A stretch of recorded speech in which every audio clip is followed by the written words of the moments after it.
Morning, morning po mga ka-senior. Dito na naman uli ako.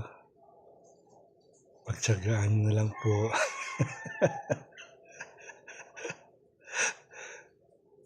Di ko alam kung nasang category ako sa SSS kasi wala pa ako na-receive yung 2,000 na ayuda ba yun o dagdag pension o ano. Kasi hindi ko alam kung nasa category ako ng mahirap o malapit na maging mahirap. Ano ba SS? Sana wala nang bigyan na lahat, bigyan. Kesa kung saan napupunta yung pera ng tao. Pera din ng tao yan eh. Mga taxpayer. Kami taxpayer naghihirap na.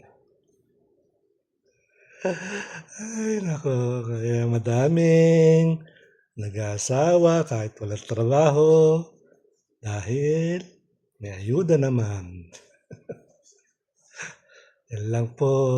Thank you po.